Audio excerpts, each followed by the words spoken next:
What's up everyone? Welcome to this issue of Motive Garage with Project Budget Supercar. Now if you saw our last issue, you know that we finally ran into the nines with a 998. And you also know it's been our goal for a very long time to get this car into the nines. However, we did it the hard way by keeping the car set up for the street and handling with its big CC brakes, having a wheel alignment set up for handling, as well as being full weight and running on 18-inch wheels.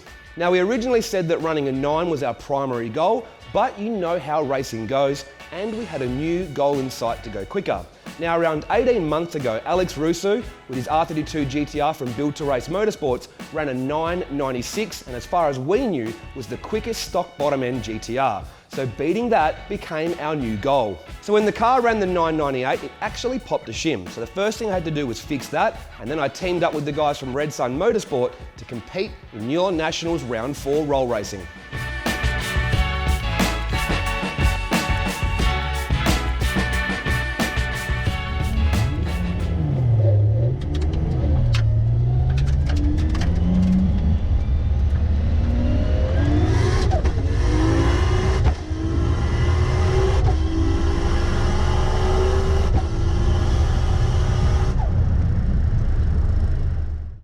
Now with the car still alive, we set about having a crack at the stock bottom end record.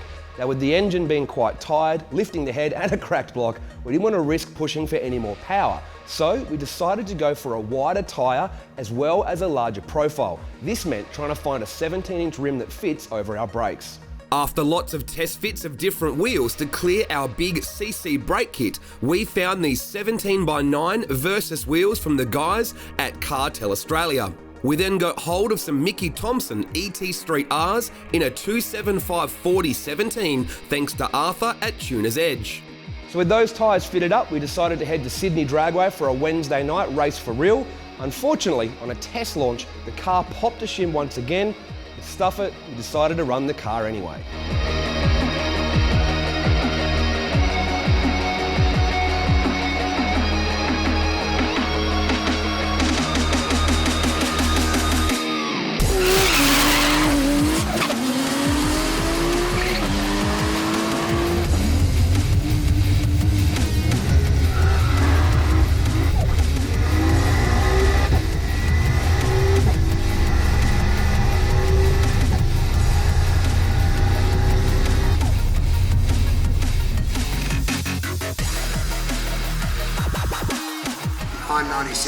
Yeah, 997 sounds about right. Yeah, it felt like it launched harder, but I think I've popped a shim and it lost a bit of top end power. So it wasn't perfect, but I think I kind of know what I need to do now, if that makes sense. Now you're probably all wondering, seems that we've popped shims 4 times now, why didn't we re-shim the car correctly when we first put in the valve springs? To be brutally honest, we just didn't think the car would last this long. We threw the valve springs in to try and up the power a little bit and make it to GTR Festival 2016. We ran a PB, we went quicker and faster at that event, and we just thought, well, we'll just leave it like that for now. But we didn't think it would last this long and pop shims so many times, so we met up with the guys from Croydon Racing Developments and shimmed the car properly. When you install aftermarket valve springs and camshafts, it's important to re-shim the head to get correct clearances on the solid lifters. As seen by what happened to our car, too large a clearance can cause shims to pop out, which can sometimes lead to further damage. Also, large clearances means the valves don't open the whole way, so you can actually be missing out on some power, which we think we most certainly were. CRD have their own specs for shim design and thickness, and set about getting our RB26 sorted.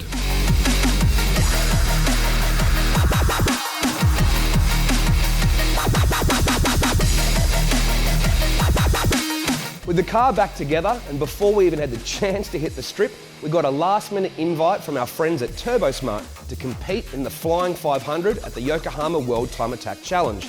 Now, there's a big risk on the engine, yeah, but stuff it.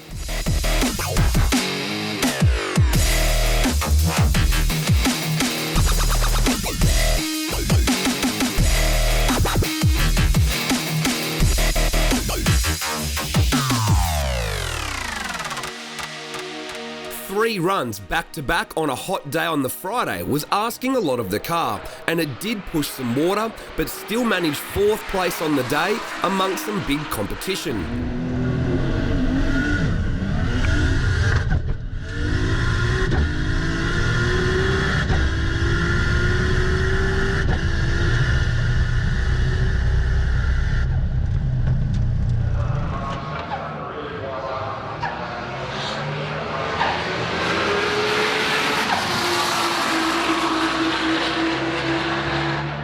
Saturday saw cooler weather and we went a little faster.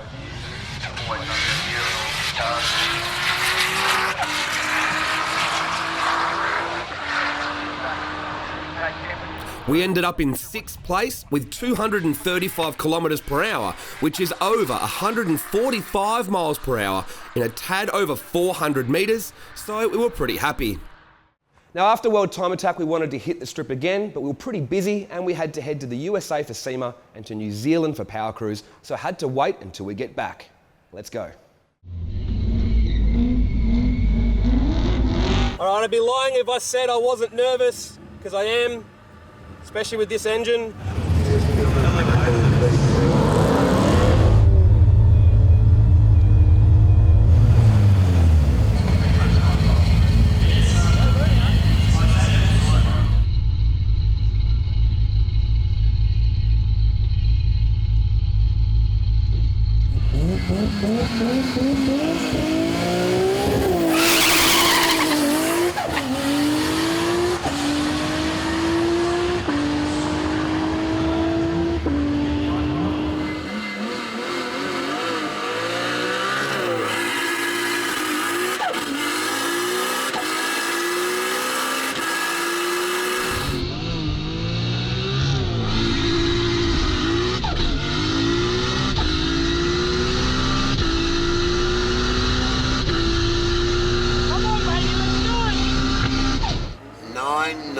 Yeah, that's it.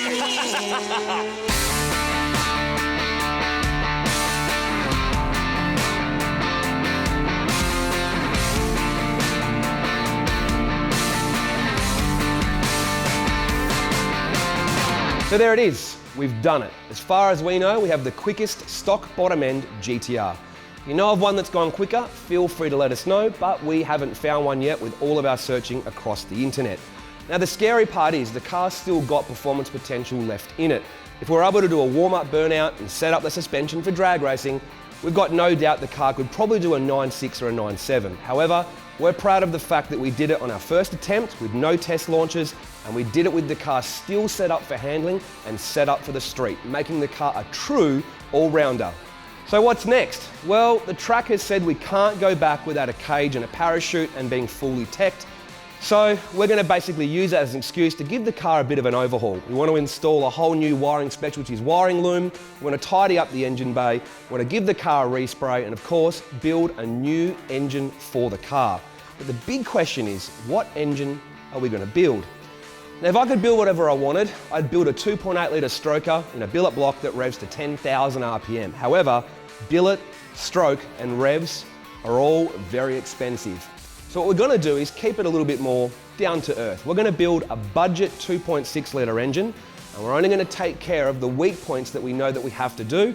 And then the aim with the car is to basically still be able to drive it on the street, do the daycare run in the morning, do laps of Sydney Motorsport Park in the afternoon, and then go and run deep into the nines at over 150 mile an hour, all while retaining drivability, response, and being an all-rounder, fun GTR to drive. It's a big ask, but we know we can do it.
backflips, right? I want backflips from Hawkins. Hey Hawko, if you went in a straight line, you would have run 980.